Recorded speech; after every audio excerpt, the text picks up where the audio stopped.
This video is brought to you by my new book, The Boy Without Magic, available in both ebook and paperback. Links in the description. Wow, gang, that sure was a groovy mystery. Anyway, time to unmask this serial killer and bring him to justice. Ha! Wow. I love cartoons. Always have my entire life, and Scooby-Doo is no exception. So when I found out that Scoob was going to be a thing, I was excited. I was really looking forward to this and to see how they were going to reinterpret the original series and actually show us how Shaggy and Scooby first met. And then I watched it, and it was no 13 Ghosts. The plot of Scoob revolves around Shaggy, Scooby and the gang looking for investments to expand Mystery Inc. as something more than just some meddling kids in a van, but an actual business.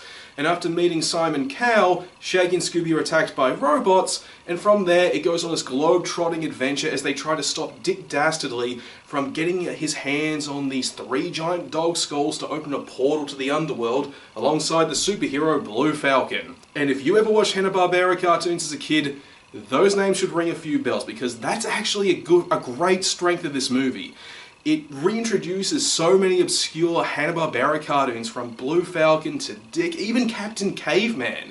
And these characters, they really steal the show in this film. Like, they're actually way better than the main cast. Dick, he's just so full of charm. He's wonderful and fun to watch in every scene. And Blue Falcon, he's actually got the best story arc in the whole movie. Granted, it's something we've seen a dozen times before. He's basically Tony Stark, someone trying to realize how he needs to be a hero, but it's still enjoyable for what it is. And Captain Caveman is just hilarious to watch. And the animation too is great. It's colourful, full of expression, and it feels like they took the early Hanna-Barbera cartoons and really just made them into something a lot more fluid in 3D. It really looks great. But the same can't be said about the background character models. Like, characters like Shaggy, Blue Falcon, Daphne, Velma and all that, they look wonderful, they look fine, but when you look at the characters that are filling in the backgrounds, they look like dolls. They don't look real or alive, and there's also just some questionable elements of the story as well, because I got no problem with this being set in the modern era over, say, the 60s or the 70s, but really, it just looks like they used the modern era to introduce a bunch of references to things that are just really cringy or dated, which is something, unfortunately, the humour in this film relies very heavy on. Like Simon Cowell, for instance.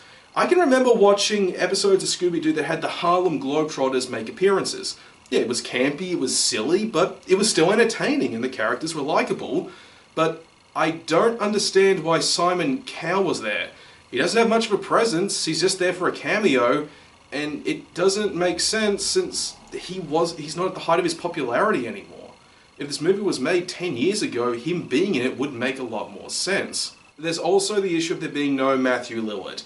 This guy has been voicing Shaggy ever since he played the live-action version back in 2002. And the new guy they got to replace him, he's basically the vegan voice actor equivalent.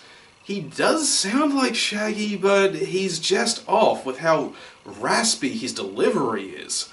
And a big theme about this movie too is how it really tries to analyze the character dynamics of Mystery Inc., but that's something that's already been done to death numerous times, not only in parody, but in the other versions of Scooby-Doo. And those instances, it was done a lot better and a lot more in depth than this film. I'm just going to wrap up this review by saying that I don't really hate this movie, but I wouldn't recommend it either. Like, this was really just made for real little kids who more than likely haven't seen the far superior Scooby-Doo cartoons that came out back in the day, like 13 Ghosts, Zombie Island, or even the original series. But there were glimpses of brilliance in this movie that showed something a lot better. If this movie was instead about the new Blue Falcon rising up to become a hero and trying to thwart Dick Dastardly, while also introducing the other Hanna-Barbera characters obscure and well-known, it would be so much better.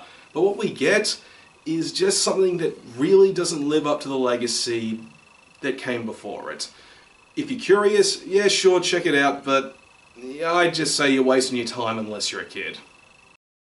Alright, thanks for checking out this review, I really do appreciate it, and if you really liked it, then please by all means hit the like and the subscribe buttons, and if you thought someone else might like it, then feel free to share it around as well. Now for the next movie review, I actually don't have anything planned. In fact, this review wasn't planned either. I just picked it up because I knew I needed to put out a movie review at some point. I might end up checking out something that's just come out on streaming, like maybe the Artemis Fowl movie, but as of right now, I don't have any planned movie reviews. Game reviews on the other hand though, there are actually a fair few games coming out that I wouldn't mind taking a look at in one form or another. And the next review is going to be on a particular horror game called Folia Dear Father. I've got all that and more coming up, so please stick around.